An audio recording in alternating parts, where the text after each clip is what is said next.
All right, well, good. For those tuning in, we just prayed, but we forgot to record it. All right. You want to read this text or? Yeah, did you want to do the Old Testament or did you want to go to the gospel first? I really been going over the gospel this morning. Let's do the gospel, and then we can bring in the two readings. All right, bear with me just for a second. I've got the Old Testament, but Luke 16. I mean, we could read all three. It's up to you.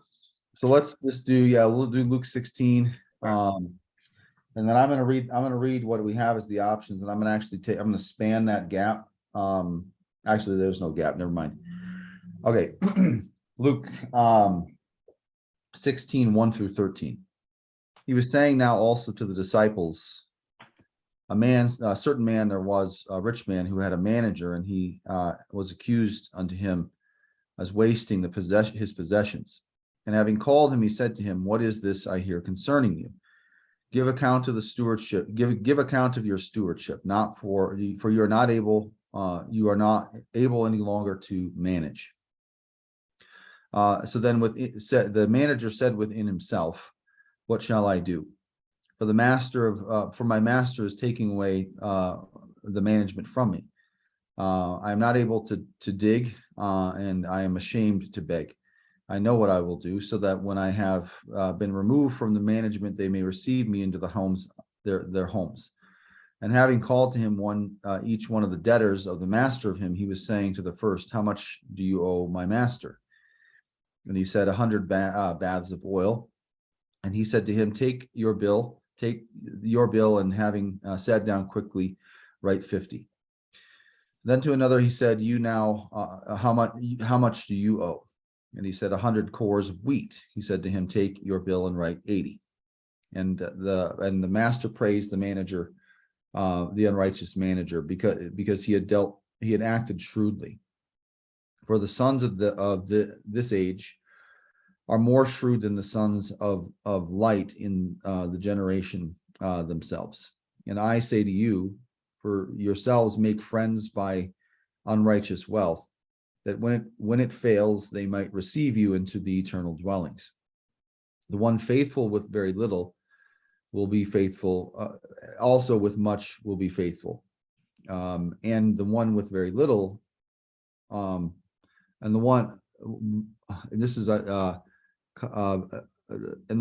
with very little unrighteous, or being unrighteous with very little, will also be unrighteous, is unrighteous. If therefore in the unrighteous wealth you have not been faithful, the true riches, who will entrust to you the true riches? Yeah. And if in that which is another you are not faithful if you have been, that which is yours, who will give you that which is yours? No servant is able to serve two masters. For one, either he will hate one and the other he will love, or one he will be devoted to and the other he will despise. You're not able to serve God and mammon or mamona, money. Mm-hmm. Yeah, I think mammon's probably better because, money, sometimes we look at money like dollar bills, when money usually could be any sort of form of trade, like coins or even like wheat or corn or whatever could have been used as a mamona type of income or whatever. But all right, man, your thoughts, dude. This is your first crack into this in the 1 year lectionary, is that right? Yeah. This is, I mean, when you were talking about it when I was in the car, I was driving over, it was kind of daunting for me because it's a hard text. That's why I was trying to look at my sermon from last year, because it's the unrighteous wealth. And I think this is where we can get bogged down in, especially English translations in our Bibles, where we have those titles that are there, because the emphasis can be placed upon the wrong thing. For example, in this text is that it is the emphasis on unrighteous wealth, or is it upon stewardship and the Lord taking care of us in terms of first article gifts. And so that's the depth and breadth of my initial thoughts in this text, having seen it again now for the first time in a year. How about you? Yeah, I don't. Yeah, so I've been doing research because this morning I was just going over it. I'm just listening to not just Lutheran sermons, but just all kind of sermons on this text, Baptist, Presbyterian and stuff. And this text is really easy just to preach law. Like it's Right. the tendency here is just to preach the law and to focus people on giving. Like they need to give. Like you have to give. And I don't. That's not what Jesus is getting at here. He wants the reader and the hearer to be aware of more than what this earthly realm has, right? Because are we using the wealth that is given us here today on earth appropriately, appropriately in the understanding of what Christ has done through his cross, right? The cost of which that cross came, or Christ on his cross. So I'm just trying to formulate some stuff here, but I mean, I like some of the exegesis here because they talk about, Jesus is basically laying it out for him. He's given, and Jesus talks a lot about money in parables, but this one specifically, he's saying this is a rich man, and we know that most rich men, could probably handle their accounts on their own, but this guy must be really rich if he's able to afford a manager. Right. And then this also goes to what I was trying to research about that time period in the culture is that this is why tax collectors were so hated, is because some of these rich people would hire out these tax collectors to go get some of these debts, but the rich people or rich men would just allow the tax collector to put whatever commission they wanted on top. So say somebody owes 50 denarii, tax collector can come and go, okay, make it out for 70, right? So he's taking 20 denarii on top of Right. whatever owed to the rich man. Right. So what happens here is that so charges, like these were charges brought from somebody in the workforce of the rich man, that this man was wasting the rich man's possessions. I think Right. that's really what this person is saying. So in frustration then and anger, the rich man then calls him and said to him, "What is this that I hear about you?" And he doesn't even wait for an explanation. He just says, "Turn in the account of your management, for you can no longer be manager." Like you're Right. basically done, bro. Like Right. I've got no place in my house for you. And so then the manager said to himself, knowing that he's been fired, but the manager still wants to know the accounts. Like, so apparently the rich man, now that I think about it, has been somewhat removed from his own accounts, that he hasn't been paying attention. And that's probably what happened with this manager, is that he became more tempted. Oh, the rich man is not really paying attention. I'm Right. just going to go spend more money, right? Of this person's money. And then when charges are brought, then the rich man is like, "What? I trusted this guy. What is he doing?" Okay. Right. And the rich man is not going to like that his money's being stolen. So then when he says, I need to know exactly what needs to be accounted for. But that's kind of the wrong way to go about it, right? You're not going to, the rich man in a way falls here because he's like, is that really what you do? Maybe you should just fire the guy and just be done with him instead of trying to figure out those accounts. But in his frustration, I guess he says, "I need to know." So the manager said to himself, then, like you said in the text, "What shall I do? I'm out of a job. I suck at weightlifting. I don't like asking for money because I just like to spend it. I don't want to ask for it." So in that moment, he says, "Okay, I'm good at screwing over my master. Let me see if I can just screw him over even more now that I'm fired, because he's not the master isn't or the master isn't going to get the full amount of what was ever indebted to these people." Right. And so he says, "I'm already screwed, but let me see if I can let me see if I can do something for these other people that they owe accounts. Maybe I can get on their good side." And so that's what he does. He goes and gets all these different accounts, and he basically he gives them a big discount, and then Yeah. comes back to the master, and and then the master says, commends him on his unrighteous ways, for his shrewdness, right? Right. And what I think's interesting, dude, is like if he's going to these people and he's like, how much? 100? Okay, here, real quickly, write down 50, sign. Who wouldn't take that bargain? You just canceled half of my debt. Right. And but the manager there, or the manager is, and his mind is like, I know what I'm doing here because I know I'm fired. I'll go back and take all these accounts, and all these people will be cleared with the rich man. Then I can go to any one of them and hold them to their honor. So you remember what I did for you? Yeah, I need a job. You need to hire me. Right. I mean, that's where he's looking at, because he doesn't want to. All he knows how to do is either take or borrow or steal money, and so that's why Jesus says, "For the sons of this world are more shrewd in dealing with their own generation than the sons of light." Like these people who live by unrighteous ways are so willing to do what it takes to fight for their future. Like I don't want to take 5 steps back. I got to figure out how to I got to restore my position here. So Right. I'll just go and do all this, and hopefully I can get some of these guys that I gave a big discount to, because he didn't take commission. He just Right. canceled a lot of the debt. And so, I tell you, that's what Jesus says: make friends for yourselves by means of unrighteous wealth, like so that when it fails, they may receive you into the eternal dwellings. Now, what he's saying there is, he's not telling you to be unrighteous.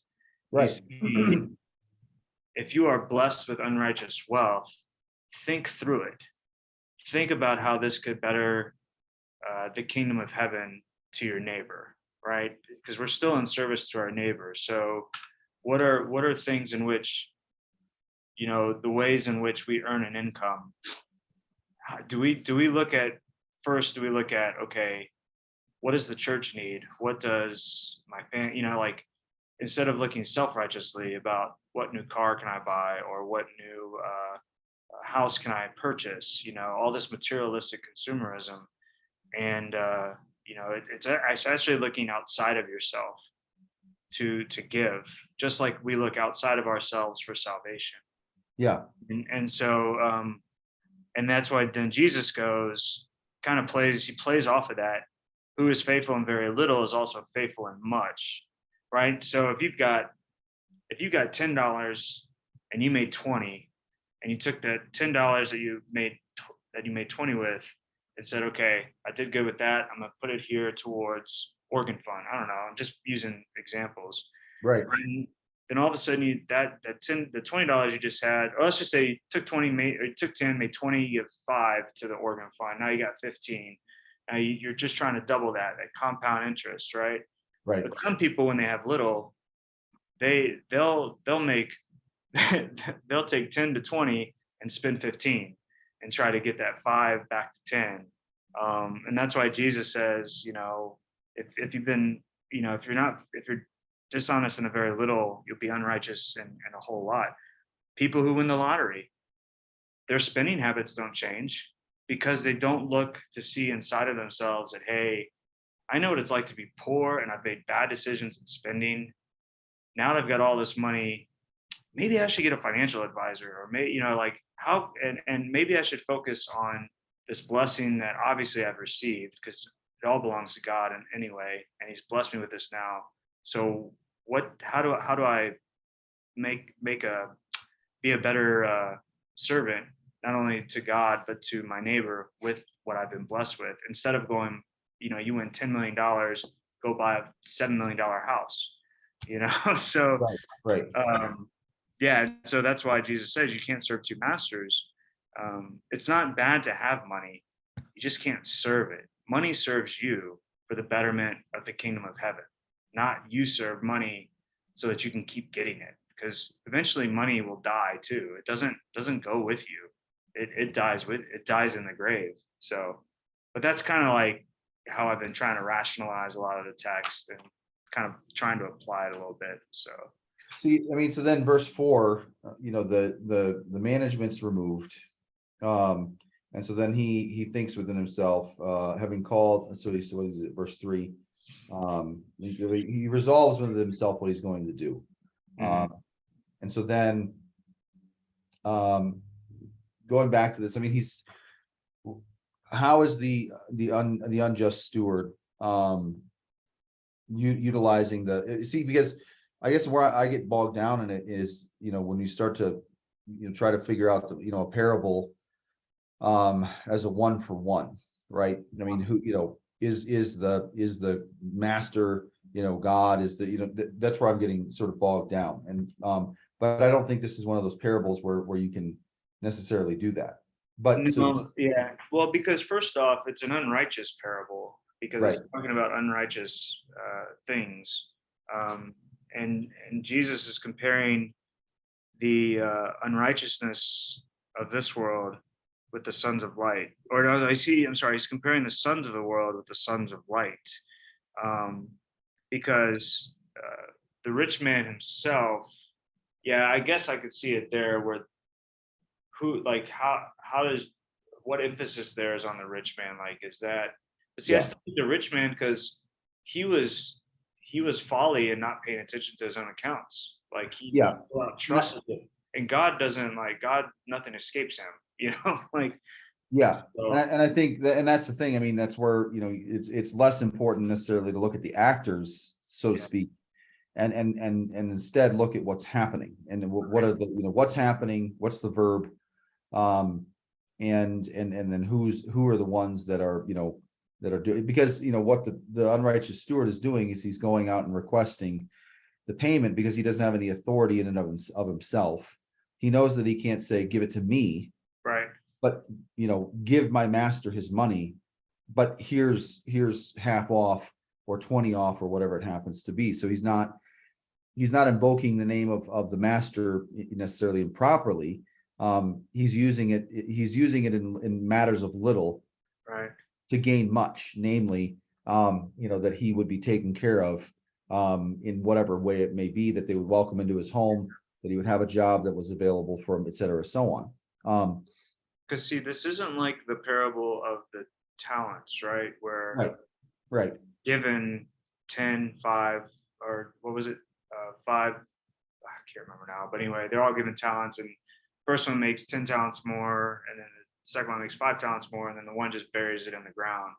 And then the rich man comes and says, you idiot, why don't you give it to the bankers, man? Like, why did you just right. sit on it? At least this guy, at least this unrighteous piece of garbage is trying to make amends with some of the people that are in debt. Like he says, hey, look, you scratch my back, I'll scratch yours. And that's the way the corporate world works, isn't it? How many times we see corporations, writing stuff off to make amends with a merger, or whatever it may be, all these hostile takeovers that happen in corporate America. Right. This is the thing, like like I was reading something the other day with Disney and how they're just totally not with early on what they were intended to be, with Walt Disney and all that. And they brought in Michael Eisner, I think in like the 90s, and then he did well for a while, and then he started to put money where it shouldn't go. And so, but they couldn't really just fire him. They kind of had to like buy him out. So they Yeah, paid him 140 million to leave the board. And he's like, cool, I'll take it. But he had so much influence in the company that they couldn't just fire him. And that's just using your head. He's like, okay, fine. I know you guys want me out, but you're going to have to pay for it. right. This is a little different. This guy's already out, but he just doesn't want to be out on the streets, and he doesn't want to have to work for a living. Yeah, and you don't see a restoration of the being a manager again Nope. after it's done. I mean, he's still fired. He's still Right. And so, it's accomplished the task for which the unjust steward has set out. Namely, and we don't know necessarily how it will play out, but like you said, I mean, at least in the two individuals that he's had interactions with, if nothing more, he's ingratiated himself.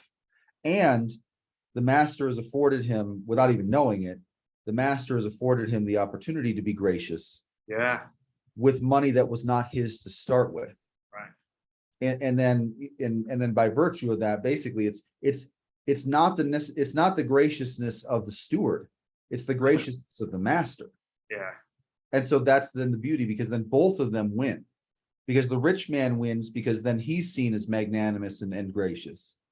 But then the other man, the steward who goes out, is able to, and I think there's something to that as well, is to say, well, yes, I mean, there are certain wonderful, good benefits that can come. Because I think one of the main things of the parable is it is about graciousness, Mhm. but it's not about the graciousness of the steward. And I think that's where you were talking about before, is that to the extent that you would preach this parable as, well, we have to be gracious, and almost like we're, graciousness like bubbles up from it. It doesn't. This man is in a very dire position. It behooves him to take advantage of the graciousness of the master. Yeah. And that's, I mean, and not to take, yeah. So he's still being, I guess you could say, either dishonest or unrighteous, because he's taken advantage of a situation that the rich man probably needed to think second thoughts about, right?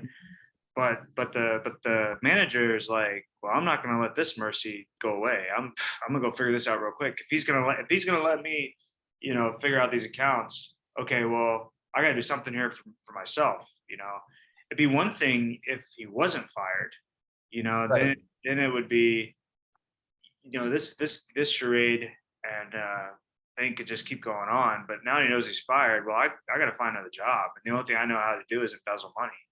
So I'll just go embezzle some more in some way and misappropriate, but and you're right. We don't know what happened after this, because all those people that he could have wrote these accounts and gave him discounts for, they could just screwed him over too, Right. and, or maybe not. I don't know, Yeah, That's we what do, we the three don't. ones. Yeah, and that's the beauty of a parable like this, is that, I mean, there's a lot of inferences that I think we can make erroneously, but a text that's this, I mean, that's this simple, um, how do we wrestle with the simplicity? Yeah. Because, and that was the other thing that I was thinking too, is that, it was there, is this, well, yeah, we've talked about it before. There's no reason to belabor it, with a No, I question just think that's going back half-assed. to your point though is like, and my point earlier is that you have to be very careful about this, because most of what I've been listening to, it's just you you you fall into the trap of just preaching the law and making people feel like, okay, I must give. Like this is there's the, it's people don't want to be berated with, like, if you're not giving enough, then you're not going to see so and so in heaven because you could have been giving more, or what. It's like, no, Yeah, it's about that. It's seeing, it's just seeing the world through God's eyes, and understanding how money can be appropriated righteously. And you know we know that God doesn't need it because everything is his. right, Surely there's someone out there that you run into on a daily basis, or someone that or being the head of your household, or seeing something in that church. Surely through the cross of Christ and what he has given through his own body and blood, you can then say, I got a little extra money. Let's see if I can put it towards this, whatever project's going on in church, or maybe there's a family in need here.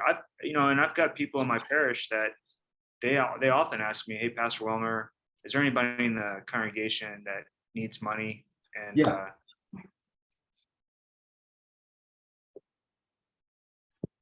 I'm pulling out Bedag, because I want to. let these other parishioners know. Yeah, go ahead. No, I'm still listening. I was just sorry for the interruption. But no, I was just saying, like, so I have parishioners that are rather wealthy in the congregation, and I have members that are not, and so it's always private, and none of the people who need it know who's giving it. I just say it's from the church, and Right. because most of the people that are wealthy don't, they just want to remain anonymous. by the way, I don't look into people's giving.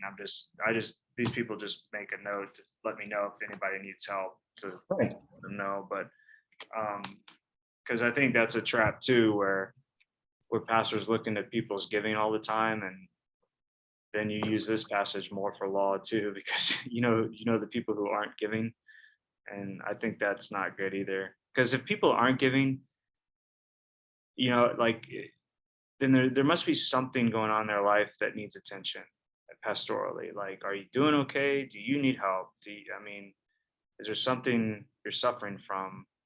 Because a lot of times I think going to what Jesus says is holding on to, holding on to that worldly wealth just because you're worried about what you're going to eat or what you're going to wear, instead of looking to God and others to help you in your time of need. I don't know. I'm just kind of spitting off the top of my head here, but No, I mean, but that's the thing. I mean, that's what I'm trying to make of right now in terms of verse 8, yeah, because it's we see a lot of language, unrighteousness, well, not unrighteousness, but unrighteous wealth. But what is the man commended for? And then what is the comparison Jesus is making in the parable? right. Is that the unrighteous are more shrewd. Yeah. And so the key word, and I'm trying to find it in Bedag, is the phronimos, the shrewdly. And then phronemoteroi is, I'm just trying to phronimos. But I'm not able to find it necessarily. Because that's what's being commended. The unrighteous wealth is not the unrighteous wealth is not the virtuous thing. No. The care and the graciousness of the master, Right. which then benefits the unjust steward, is the wonderful thing, but that comes as a result of shrewdness. And I think that word's that's how do you say, it's a discerning word in a lot of ways. Right. Because, okay, well, what does that mean? What does it mean to be shrewd? And is Jesus saying that the sons of light are not shrewd? Or is he saying that they're not as shrewd? And then further, then, is he saying, okay,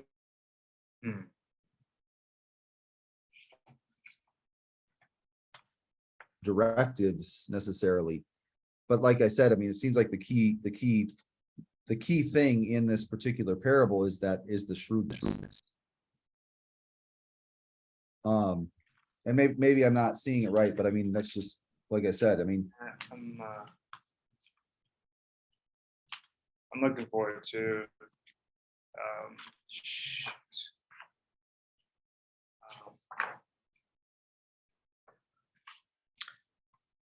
this is where I need like a thinker, because it would be on top of his head. right, exactly. I just can't think through it. Come on. Shoot. But let's see. How are you, David? Good. Studying the text for Sunday. Oh, okay, good. So yeah, it's I can't find it, man. How many? So I think the point of the text, though, is being, is the point of the text just being shrewd, like thinking, like thinking how. No, I mean, because the manager's just thinking about himself, how to keep it, like how to restore his position. Like he's just thinking inwardly, like how do I keep, doing what I'm doing.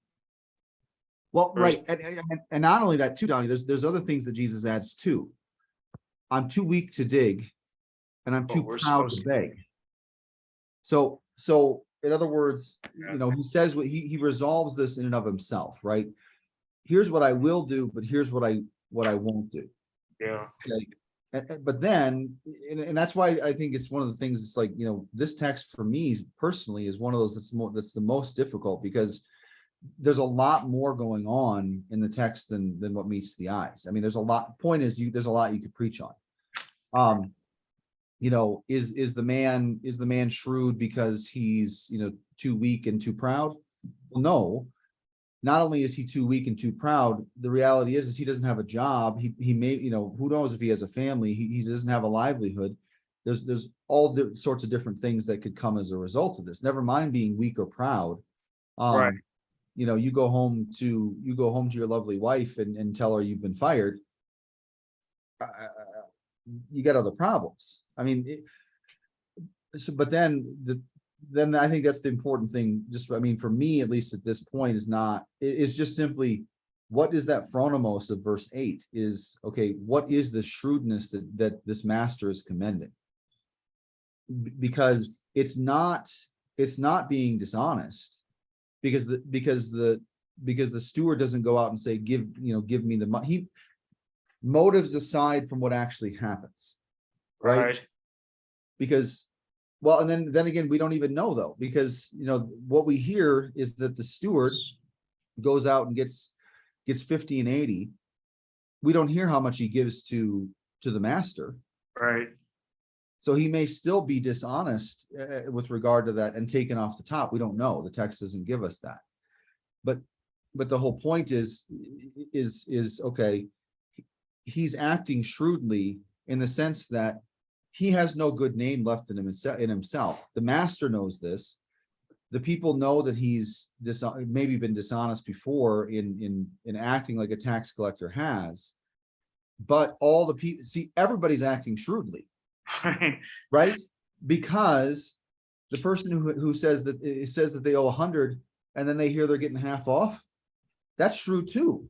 Why wouldn't you sign that bill? Right. I mean, okay. And so everyone is benefiting. The Yes. people who have the debt are benefiting. The steward is benefiting, and ultimately the master is benefiting, because the master benefits that if he's fired and this man doesn't go out, then he Right. receives nothing. Right.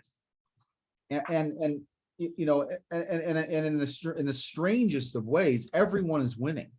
Yeah. Not as they should have been, but and I think this distinction of the sons of this world versus the sons of light is that, okay, in this world, the best we can hope for is the best of a worse situation, in a sense. And so Jesus would, and I'd like to see, I'd have to look at the context of Luke 16 specifically, is to say, is Jesus, I'd like to just see what comes before and what comes after, because this juxtaposition where Jesus is presenting how things are in this world, we have a difficulty with that, because a lot of times we see this world as all there is. Yeah. But like I said, I don't want to get too far afield on that, but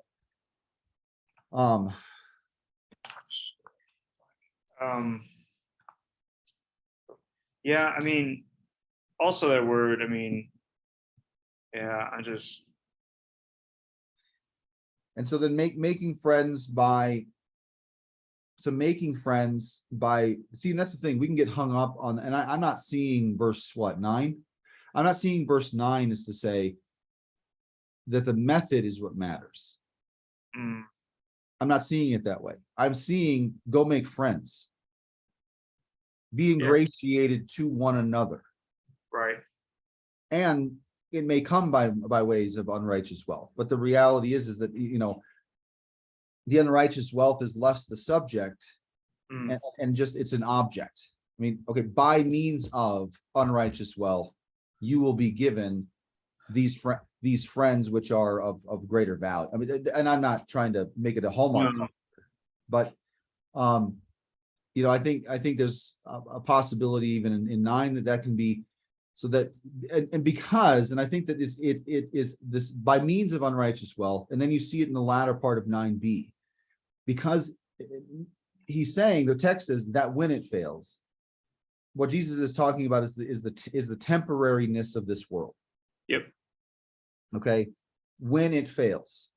So when it fails, that there's something that you might have in the eternal dwellings. Now that's a strange thing, right? Because why is Jesus talking about eternal dwellings when he's talking about making friends? Is he talking about giving your pastor a ham for Christmas, or, paid for a vacation? I wish, Yeah. right? But that's not what he's talking about. He's saying, and there's a juxtaposition here, is he's saying, okay, the things of this world, wealth or mammon or whatever it happens to be, is given for a specific purpose. Yes. Namely, as you had said, to be rendered into the service of another. Yeah. And we may benefit from that too. And it's good that we do. But I think this is one of the things where I think we can add a lot of false virtue to this text too, right? Is that, well, what he's really saying is, and that's what makes this text so hard, is that to the extent that we come into it with false virtue, then we're going to miss what it is that Jesus is actually saying. That, okay, well, wait, and verse 9 is very important in that sense, because is it the making of the friends by virtue of shrewdness that is better than the fact of how you do it? Well, I don't think Jesus is emphasizing how you do it at all. What to accept or by the means by which you do it, what he's saying is, being shrewd is commendable. Yeah. And it's not necessarily being shrewd necessarily in any other sense, is to say, you as the sons of light ought to be able to distinguish between the kingdom of this world and the kingdom of heaven. Well, and the sons of light have so much more knowledge because of the wisdom of God and knowing the eternal things. If these unrighteous people, if these sons of the world are able to, if they can do that with temporary things, Right. and the eternal things, I mean, come on, like apples and oranges, like, and it's not that you have to do it, but don't you want to? I mean, like, because and I'm kind of looking at this First Corinthians passage now in 10.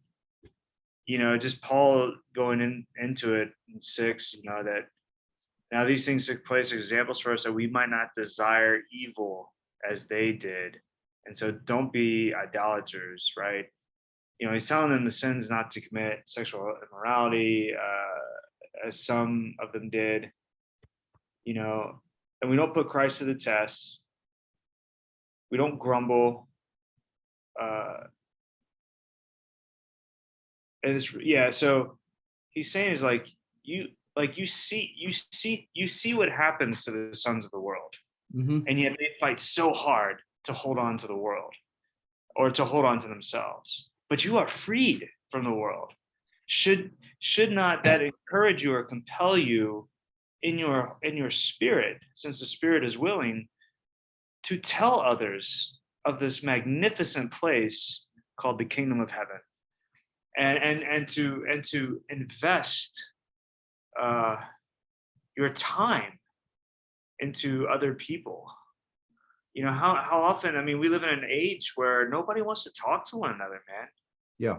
And each time we don't talk to somebody, we don't know if they're a Christian or not. And there's, like we're sinning by omission, by not sharing with others the gospel. I'm not saying that is that's what's going to get you into heaven, but it might get them into heaven because they might not know the gospel. But that's the thing too. I mean, okay, just using that as an example, it's like, okay, so there's somebody at church that you whatever, just as a layperson, that you ask to go out to lunch with you, and then you're paying for the lunch. Yeah. It's not any of their business why it is that you're doing it.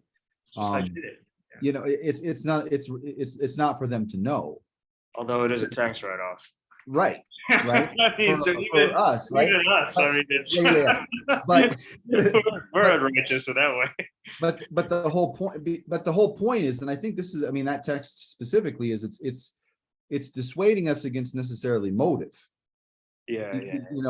I mean, the reality is that if we can say anything of the motive of Luke, or of our gospel from Luke, it's necessity. The man's gonna die. Well, that's the necessity. But see, okay, going back, right? Buying lunch for a parishioner, okay? Yeah. Yes, that, hey, I can pay for this. I can write it off of my taxes. I'm going to use what the world gives me. Right. So you can do something nice and talk with this person, whether it be a member of my church and we figure out how to we're working on something in the congregation, or it's just somebody that I met and I wanted to take out, and just treat them to a nice dinner, right? Right. I'm using what the world is giving me so that the gospel can keep being proclaimed. Well, right. And I think, and it goes back to what we were talking about with regard to virtue. It's like, to the extent that I, as a pastor, say that I'm going to take this person out because I'm such a great Yeah, guy. Whoop, no, I'm not. I'm not this. right, I have right, motives. And, right. and Jesus, who is a real man and true God, understands the motives that plague us, right? I mean, if anybody Well, knows, it's the Lord. he says it there in if we continue going into verse 15, and he said to them, "You are those who justify yourselves before men, but God knows your heart." Right. Right. And yeah, so then let's see. So then what's 14? Hearts. And then as you get in further into 16, you get into the rich man and Lazarus, man, where this unrighteous rich man, now going the other way, he's just storing up everything for himself. He don't care about his neighbor. He's like, Right. man, I've got all this. Now I can retire. And then 5 minutes later, he's dead. Yeah. Now whose is it going to be? So Right. you squandered amongst the peasants or somebody. I don't know. And I think that's the thing too, is like, okay, I mean, within the realm of mission, right? Yeah. Okay, can this text be used within the realm of, the missional types? I hate using that term, but you got to understand what I'm saying. Yeah. That we start to see, okay, well, we're doing this for the sake of growing the kingdom. That's what we'd say on the very beginning, in the very front, right? Yeah. But the reality is that there's other motivations which Jesus talks about later. I know why you're doing this. You're doing this because you want to be validated. You want to be validated because you don't trust the word that I'm giving to you. You don't trust that I'm telling you Yeah. It's that vainglory. you're saved by grace through faith. You're lonely and want to have people who are around you. No kidding, you're lonely. You're a sinner in a sinful world. Everyone's lonely. Yeah. And it's good. And that goes back to this understanding of the friends, making friends by means of unrighteous wealth. And to the extent that, once again, we can see as Christians, I'm not doing this absent of motive. I know what my motive is, and to understand my motive is the shrewdness. Yeah. Or, and I think even more so, and maybe I'm taking too many liberties with this, is Luther's understanding of sinning boldly. Mm-hmm. In other words, I'm going to take you out, and I'm not going to tell thee that I'm taking this because I'm lonely and need to fill in the time between noon to 2 today, or because I'm going to get some sort of satisfaction out of doing this, that I can tell somebody else that I've met somebody for lunch. Because even in that, dude, if I meet you for lunch and then I tell Timmy that I've met you for lunch, then all of a sudden Timmy starts to think that I'm gracious. Yeah. Which, Yeah. in spite of myself, I was. Right. See, and I'm only gracious in that because Christ, who has given me this wealth. And I think it's one of those things where, I've seen it before. It's like, I mean, in the modern talk now, or as long as we've been alive, this disparaging language that we would use against people who are, storing up their riches, storing up their wealth, and us making determinations in one way, shape, or form as to how they would utilize that wealth. It's that wealth has been given to them as a stewardship, right? Right. I am not given. I'm not the giver of that wealth. 2, I'm certainly not the master of that wealth. But why do I think that I get to determine, for example, like we see in public governance, well, we shouldn't spend $1 billion on defense. We should spend it on homeless people. Well, no kidding. But we need to spend it on both. Yeah. Right. So, but then this is what we're seeing, especially in our day, is that, okay, all of a sudden we start to say, well, helping the homeless is more virtuous than defending your country. But neither is more virtuous than the other. They're both virtuous, right? Yeah. But you can't feed the hungry if you can't defend your country. Correct. This is, going back earlier before we were studying, when I was talking about the French Revolution, like leading up to that, and the American Revolution, when Louis the 16th finally entered the war, the French were under the impression that the Americans would give land and property, because the France had made a significant impact at I think it was Yorktown or Charleston. I can't remember where, but um, what happened was is that Benjamin Franklin was secretly uh, sort of he was secretly dealing with the British to restore trade, because they knew that the British would never leave what's now Canada, right? That they would have those territories there. Right. So the Americans were shrewd in the sense of, hey, we're using two enemies. Right now we're allied with one, but we really need to be allied with the other after this war is over in order to continue this trade, because that trade was also going up north into Canada, not just across to Europe, Right. where France had lost so much territory. And then, of course, eventually 1812 came around, and then the French even tried in 1796 to try to do some stuff back. But in that way, you could say, hey, they were just using, I mean, not our fault you got involved in the war. I mean, you didn't have to, but they pursued it, and they were prudent enough to play that game. I mean, that's the thing, Yeah. and it And gave us that's, such liberty here in this country, to do what we needed to do to be a country.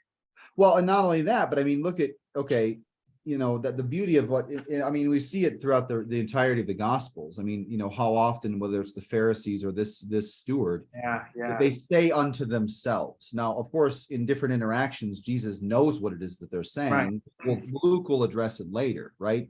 right, Okay, going back to, like you said, it wasn't the master's fault. The master might have been the scurviest dog ever. It didn't yeah, matter. Um, there's no right way to explain a violation of the seventh commandment, and that's not what Jesus is doing here. right, Um, because the man who's fired, and it's like a murderer, dude, right? right, Okay, here's this man who steals this money, and yet he's not followed by the master, he's not hounded by him.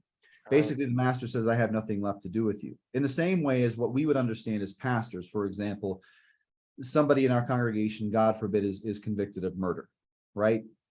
yeah, That man, and maybe this is a bad analogy, but that man is forgiven of that sin, but there's still something that he has to pay mm, in mhm, terms of the penalty of the civil law. So in other words, in the temporal plane, he's subject to the penalty of his crime, as right. much as this young man here is subject to the penalty of his dishonesty.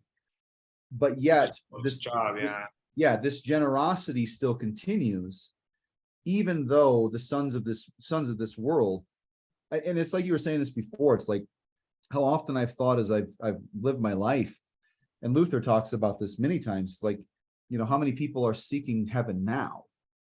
And mm, that's not what this parable is. mm.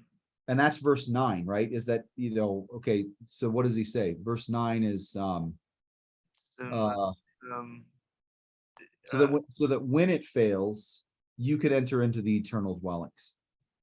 So in other words, that's not even a heaven word. I mean, it's eternal dwellings. Like it's a yeah, because in other places it's just new heavens, new earth, or but this is like eternal dwelling.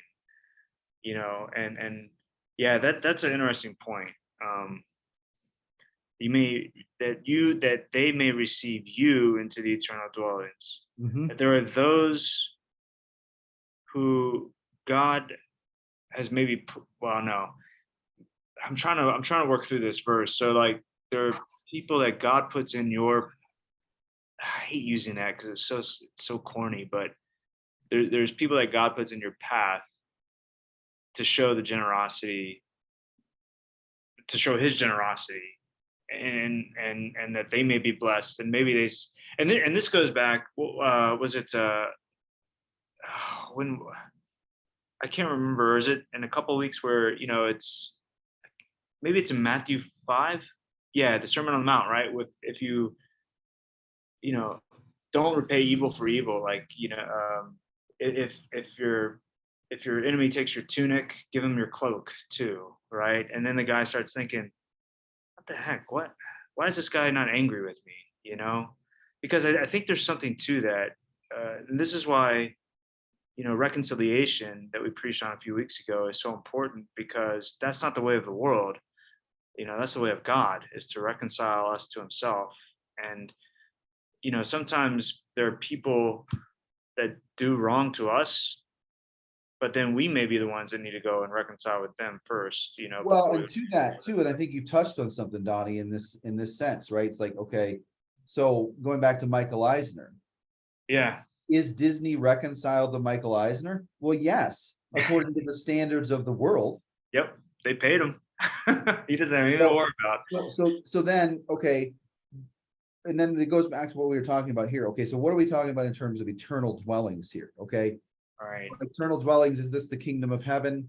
Is it eternal dwellings, meaning, the gifts of God that he comes to us in terms of peace, forgiveness, remission of sins, grace, house, first article gifts, etc., so on? Is that what we're talking about here?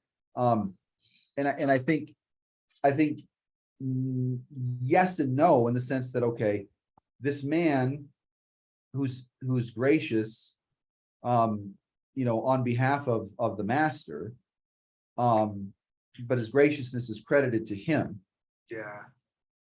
is able to receive not an eternal, if he receives a home, that's not an eternal dwelling, so we know it's not talking about that.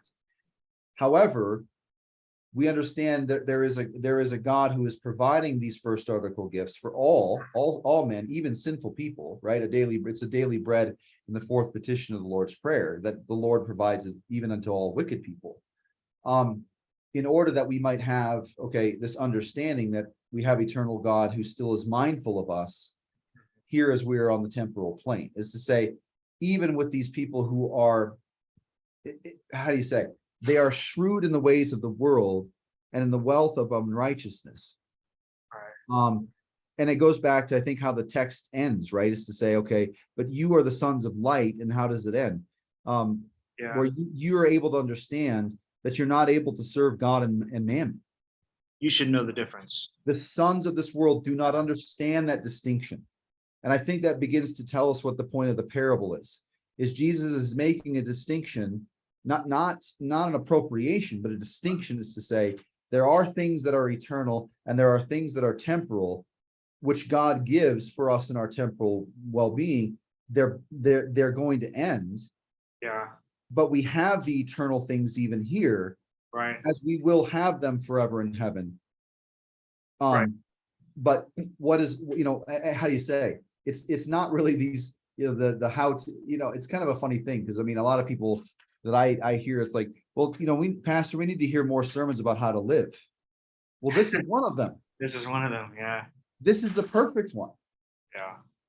But then to look at it and realize that, okay, it means that you're going to have to look at the reality that you have motives that are your own, that you have motives that are selfish, and you have motives that are self-serving, just the same as this man did. Yep. Okay. And it's not applicable necessarily I mean, it can be applicable in your temporal life, in the sense that if you're fired, you have the opportunity to make friends, but the making friends, having the first article gifts here, and that's why, like I said before, I don't know if that's what the eternal dwellings are referring to, but it's clearly different than the kingdom of heaven. I gotta think more on that and study it, just those things. Now we're talking about it too, about the distinction portion of sons of light, sons of the world. Now I understand kind of the Old Testament epistle reading, because Second Samuel, he clarifies it, right? Verse 29 of Second Samuel 22. For you are my lamp, O Lord, and my God lightens my darkness.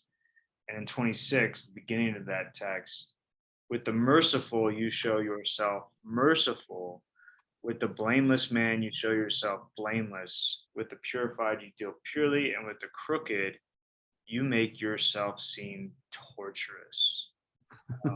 That's some pretty heavy talk coming from the prophet. And but the thing is, now you go to the Corinthians passage, and it plays off both these texts, because even Paul is saying, the difference between the sons of light and the sons of darkness. And it goes back to my original point about if you know that, and these people work so hard to stay in the darkness, you who have been freed from it, it's not hard for you to stay in the light because you're forgiven. you Right. you actually have this well of thanksgiving in you, knowing that God holds nothing against you, that He's your lamp, that He has helped you distinguish between light and darkness. Right. And now you can share not just these little temporal things, this unrighteous wealth with everyone you come in contact with, but you can actually help be like share that passion that you have for what God has done for you, and perhaps by unrighteous wealth. I mean, if if you start thinking, I haven't. Let's just say you haven't been using your money appropriately, right? And you see yourself as a sinner, like, man, okay, wow, really, I've been spending 7 grand on going out and eating every year. I spend 7 grand on eating. Can I cut that in Right. half and maybe spend 3,500 and use the other 3,500 to help so and so in church because I've seen them suffering. Right. So it's not necessarily just looking outwardly into the world, but actually people in church too. Like I think Right. this encompasses all of that because perhaps one of your brothers in church may be falling away from the faith. I don't know. I'm just kind of wrestling with that a little bit because I mean, there are people in the church that don't really, listen to the word. They just show up to check it off on a weekly basis. Well, but it's yeah. And it's because going back to this, I mean, the word shrewd is used Mm, in the Old Testament lesson. hmm Where is it? Um, Yeah, I can't remember what's the Hebrew. I don't have my Hebrew out. but the merciful yourself you will show. With a man blameless yourself will show.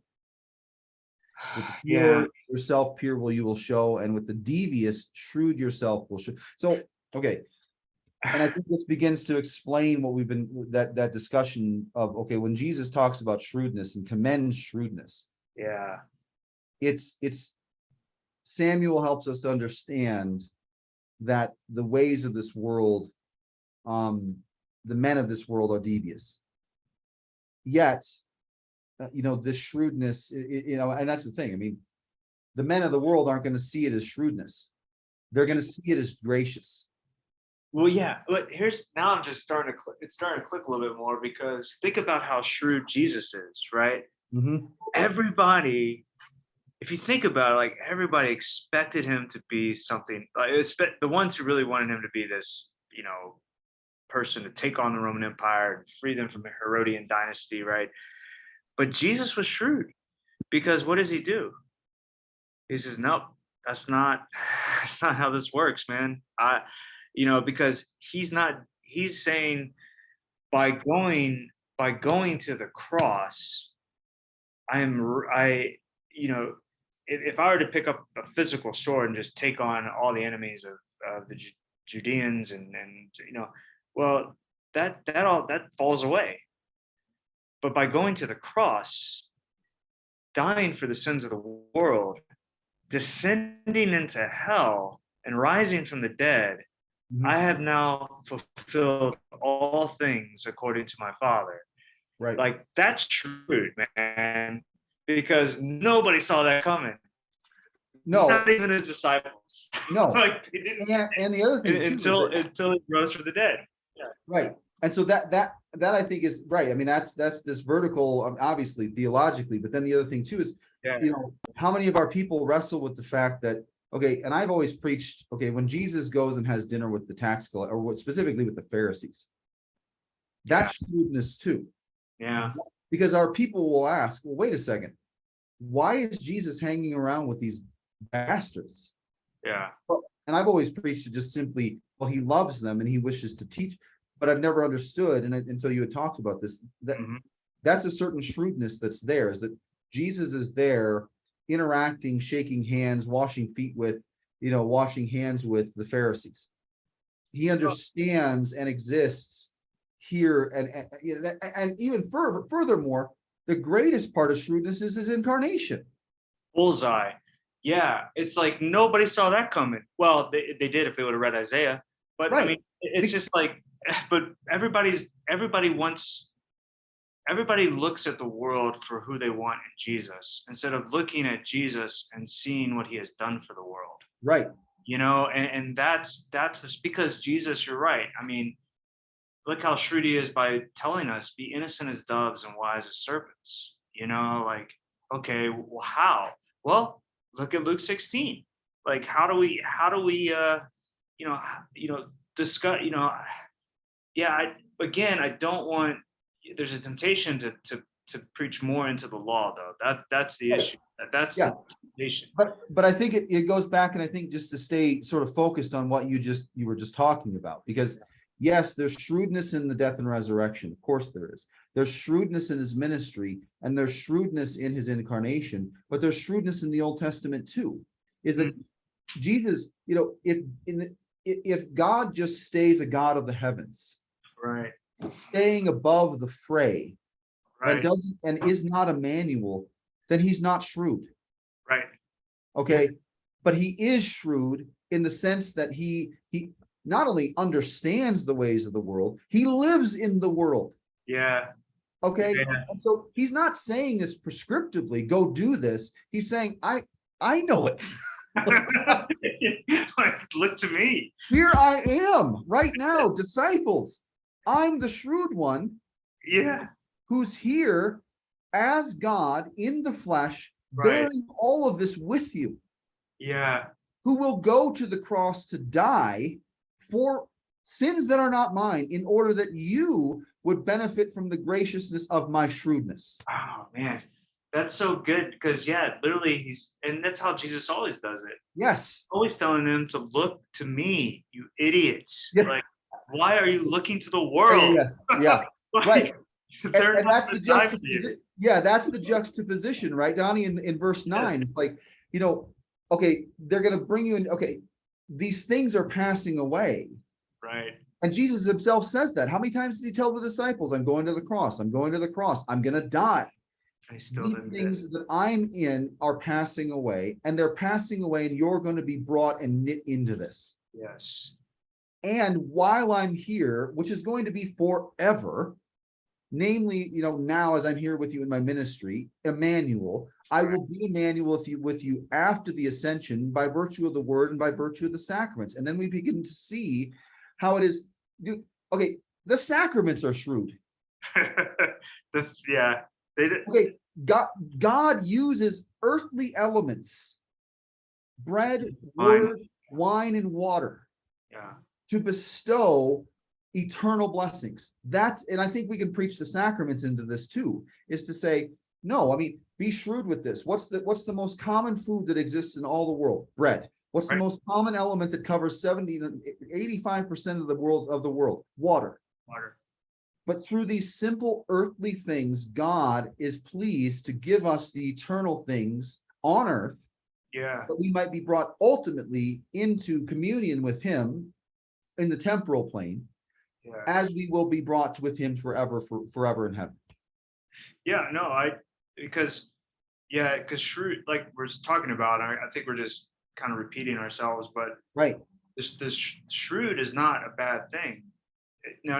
And when Jesus is trying to tell his disciples or whoever's listening at this point in the text it's not the point of the text is not the person. It's the point of how he acted. And because both the sons of the world and the sons of light can act shrewdly. It's just what is there to gain out of it? For the sons of the world, all they want to gain is more money, more power, more whatever, fame. But for the sons of the light, in a lot of ways, it's gaining, it's through the work of the Holy Spirit, it's gaining others into the kingdom into the eternal dwellings. Yeah, I mean, because and you'll see this. I mean, I can't remember where specifically it is, but it's just think about how the sons of this world work. I mean, and we're inclined to the same thing, right? Is that okay? I look at the purchase of a house, and it goes to what you were saying at the very beginning.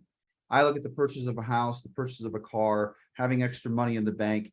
I then call that, I foolishly say that that's an eternal dwelling. I think, and so then, whatever, I'm given over in my own sin to believe what?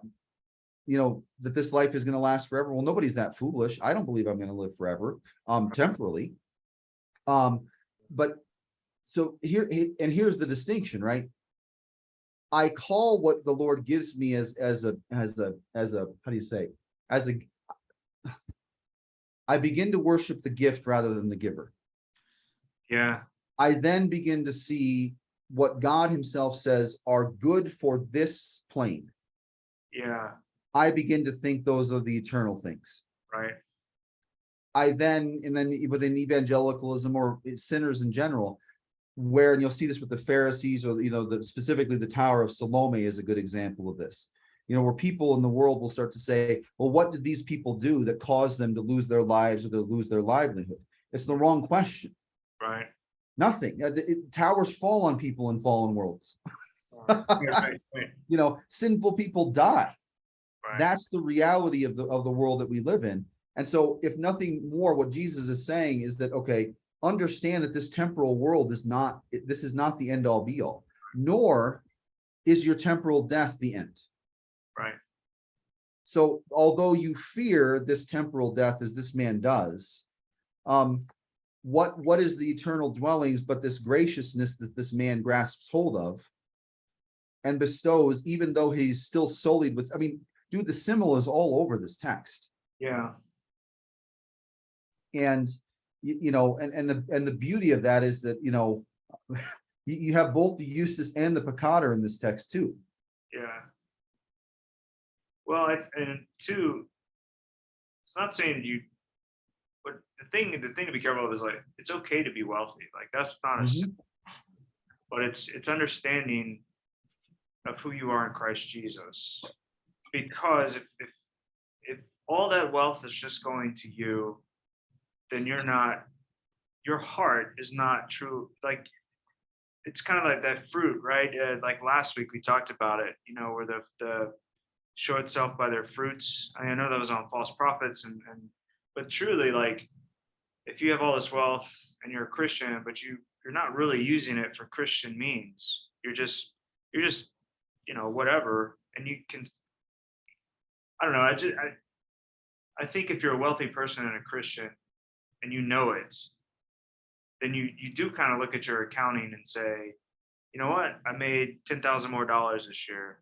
Let's see what I can give to church. There should be something inside of you that says, this is a godly, God is blessing me here, and this is my response, because I feel, go ahead. Yeah, but here's the thing though, okay? So here's Jesus, who's God. And this goes back to, and I've had this discussion about, what's the humiliation of Christ? Is the humiliation of Christ becoming a man? And the answer to that is no. He is pleased to become a man. He is pleased to become impoverished. Mm-hmm. He is pleased to become one who is shrewd within this world. The humiliation of Jesus is when he becomes even poorer than poor. Mm-hmm. How? Because he becomes not just poor, he becomes a debtor. Yeah. And he becomes a debtor in our stead. Right. That's the humiliation. Yeah, that goes, I'm trying to remember too, right? Because Satan before the cross holds the debt over our heads. Right. He says, and that's kind of going to Job there, that meeting that Lucifer has with the angels in heaven. And God says to Lucifer, is there anyone you can find? And then Lucifer says, yeah, what about your servant Job? I know he'll give you up, because look, all these people are indebted to you. They don't really want to deal with that debt. They want it written off their hearts, right? Right. So what happens? Job doesn't die, but he's tortured. But through that torturing, God, I think it's here, right? It's there in 1 Corinthians 13. No temptation has overtaken you that is not common to man. God is faithful, and he will not let you be tempted beyond your ability, but with the temptation, he will also provide the way of escape. You may be able to endure it. And so in Job's suffering, he was tempted to basically curse God and die. Right. And yet God finally shows up in his glory, in his word. And through that, through the hearing of God's word, Job is convicted of his sin, confesses it, and receives forgiveness. And then you get that great confession, I know that my Redeemer lives. Because Right. when Jesus shows up and he pays the debt, he does then write it off for our hearts because Right. he assumes the debt. Right. And that's the beauty of going back to that, as you're talking about this too, specifically the text in First Corinthians, the verse you just mentioned, is okay, what precedes Jesus? Okay, what precedes Jesus' temptation?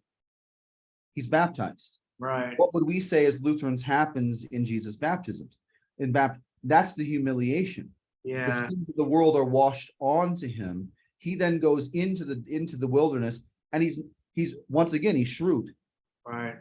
He does not say that he's not going to go. He's led by the Holy Spirit to be tempted.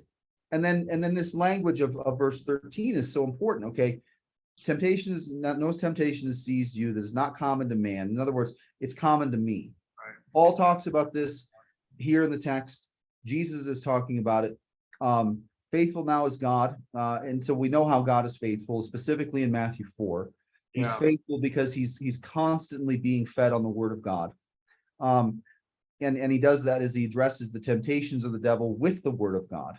And then this other one too is, and I've heard this text misused. So in other words, you won't be tempted beyond what you're able to do, but we often think tempted according to my ability. Full load. No, it's not my ability. I'll be tempted beyond my ability. And I've shown that by the fact that I give into it all the time.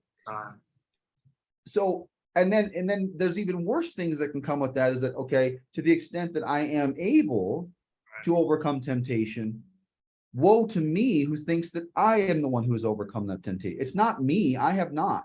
That's exactly what the Lord's Prayer says. Deliver us not into temptation. You protect me. Right. You're the one that's going to do it. That's, that text is exactly, that verse is saying exactly that. Right. What Jesus has already taught them in Luke 11. But he will provide for you with the temptation, also the escape that you'll be able to endure. So what's the escape? The escape is not being taken away from having your home taken from you. The escape is that I have an escape to the Lord, if nothing more, that the only thing I can say to him is, Lord, have mercy. That's it. And that's the thing that I think we can sort of see in the gospel text, is that, this unjust steward is not only relying upon the grace of the master, but the mercy of the master too. Yeah. And by that, grace is extended to the people of debts, right? As well as the mercy, namely, and the mercy being that he has homes now to dwell in. So the grace is that he is not held accountable necessarily. Okay, and we can see how it is that the propitiation and Christ taking on the cross fits that. And then the mercy is that he's providing us homes, temporally speaking, but more importantly, provides us that eternal home. Well, then it goes to the point too, like going back to the point of the unjust, dishonest manager assumes the debt of those that owed the master money, and then he brings that to the master, and he's commended for it, because the master is not going to go get those debts now. He's like, you know Right. what, right? Because that's a large amount of sum in one day to get all of them, to turn all that money over. Because Right. normally there'd be a time period where this would all be due, and a commission would be put on top of that or something. So, but the fact that this guy could go out and get all this money real quick and bring it back to the master, I mean, the master's not stupid. Like I can find a way to use this money and put it somewhere else. Right. Like he's a very wealthy person, and he's going to hire a better person than who he just fired to do it. So the debt has been wiped from these people, and So that, yeah. With that, then, I mean, can we say that, I mean, the shrewdness that the steward is commended for is, for lack of a better word, just the sake of discussion, the shrewdness is the heavenly things being brought to bear upon the temporal things of this world. And we only understand that by virtue of the incarnation of Jesus, right? Yeah. Is that Jesus assumes human flesh for the sake of reconciling humanity to himself. Yeah. because not because that fights that heresy of is it Arianism, right? Where Jesus wasn't incarnate, he was just given divine powers, right? And Right, he was still capable. I mean, that's not true. I mean, that's just God just, oh, I'm gonna pick this guy out of a lineup, right? right, But no, like God himself came from heaven, was incarnate, born of the Virgin Mary. That's the only person in history ever able to be capable of doing that. right, And so it defeats that heresy, right. plain and simple. So How much time do you have left? I gotta take off, man. I got another meeting, but dude, this was good. I've got a lot of uh, fuel for the fire, man. So Do you have just 5 more yeah, minutes? yeah. What's up, man? I'm gonna look at the altar book real quick, Okay, and I just want to look at our gradual and the collect. okay. You Yeah, know, just, mine's on the altar too. I don't have it Yeah. in me, on me. so just bear with me just for a second. I got it in my hands. No worries. There it is. There's Calvary. Nice. Yeah. I like the pulpit. There's the pulpit right there. All right, so we're not Trinity 9. Is that right, Donnie? Trinity Yeah, 9? 29. Yeah. Okay.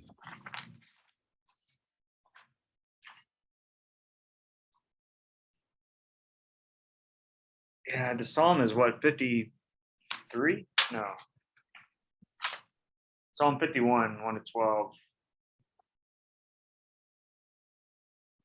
Okay, so then I'll get there. No, you're good, man. It's fine. Look at my Okay. phone. So Trinity 9, the introit. Behold, God is my helper. The Lord is the upholder of my life. He will return the evil to my enemies, and your faithfulness put an end to them. O God, save me by your name and vindicate me by your might. O God, hear my prayer. Give ear to the words of my mouth, for strangers have risen against me. Ruthless men seek my life. They do not set God before themselves. For he has delivered me from every trouble, and my eye has looked in triumph on my enemies.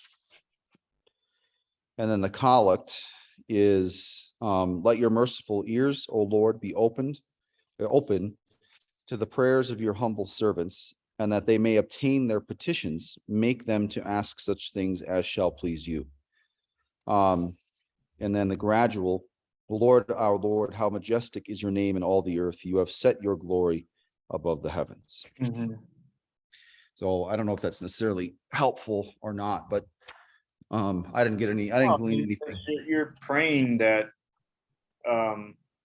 you're praying for the Lord's will to be done through you, that others may benefit from it. That's okay to pray for that. Like, I mean, Right. we we know we're sinners and we can't do it on our own. The only way we can share the word of God with others is by the power of the Holy Spirit to let his word go out, Well, yeah. And that's the nature of what we see with the steward too. Yeah, It's not his graciousness. right, It's the graciousness and the mercy of the master. right. Although it's not actually bestowed to him, overtly. Right. It's still, how do you say? The master, the master avails himself to be taken advantage of. Yeah, he wasn't. I mean, in fact, I think I'd be pretty happy if I just fired a guy and he went and got all my money. Well, not all of it, but he got, I mean, at least half. It appears in the text. So half is better than nothing, man. I mean, and that's the thing I always think is interesting. I mean, look at how we are today with loans and interest. I mean, you get a credit card and you don't pay that sucker off, man. It's like 29% sometimes, man. Right. And if my credit card, if I had a over limit credit card and they came to me and they were like, hey, you know what? We know you owe, 3,000 on the credit card, but we'll just go ahead and cut it down to 1,500. I would take that deal. I mean, who wouldn't? And That's 1,500 bucks. I just, and you'd account Visa to be gracious. yeah, I would say awesome. But the problem is, I think too, though, is do you learn your lesson? And that's what Jesus, I think, is getting at to the end. Okay, these people, their accounts might have been white, right? Or they might have been settled for a certain deal. But have you learned that lesson in the sense of what you do in life? Well, and that once again, I mean, that's the understanding of the shrewdness, is the Yeah, shrewdness is understanding. Yes, of course, be shrewd within the world, yeah, but don't succumb to it. I mean, good right. grief, that's the shrewdness of it. Is Jesus is fully man, but he's fully God. You know, he's, and that's the text Right, from First Corinthians, is that, you know, he understands temptation because he right, himself was tempted, but without sin. You know, and and it, right, and I think that's the other thing that you can, I think, read into that, is that you're not able to serve God and money. right. It's true, because you're going to be devoted, as he says in those prior verses. For either one, he'll hate the one, and the other he'll love, or he'll be devoted to the one and the other he'll despise. So it's, you know, And that's going to your point too. Give to Caesar what is Caesar, and God's to God's. Like, look, Caesar taxes you. God doesn't tax you, right. but I mean, he does give you. Uh, Well, and no, that's the beauty of, the true understanding of stewardship, is that, you know, it's whatever. I mean, the yeah, hymn, good or bad as it is, we give thee but thine own. yeah, So I'm giving God back what? A yeah, portion of what he's given, you know, yeah. but we, But see, if everybody's giving back a portion too, right, then it keeps increasing, right? And then, oh man, yeah, it just goes into like, investing that wealth corporately as a congregation. Like, are you right. putting that into an account where it's an endowment or something that can grow for the sake of the church? I mean, yeah, there's a lot more too, man. God, this is good stuff. My brain Yeah, is tired. yeah, I know. Mine too. Well, good. Thanks, Donnie. Hey, let me close this in prayer, man. Let's Sounds do good. it. Heavenly Father, thank you so much for being with us today, Adam and I, as we discover this beautiful knowledge that you have us look at in your beautiful word. And Lord, we give thanks to you that you help us to distinguish between law and gospel, and work through those things as iron sharpens iron. So, Lord, bless Adam and bless all those who preach this Sunday on this specific text, that it may be to the joy and edifying of your holy people. For Lord, we do not wish to be the sons of the world, but to remain as the sons of light. So help us each and every day to understand the godly things that you give us, so that we may share them with others, and they may come to know the powerful message of Christ on his cross and what he has done for the world through his incarnation. All this we ask in his holy and precious name. Amen. Thanks, Donnie. All right, Adam, love you, brother, and Love I you will too, see man. you next week. Yeah, All right, sounds good. Take care. take care, bro. Bye. All right, bye.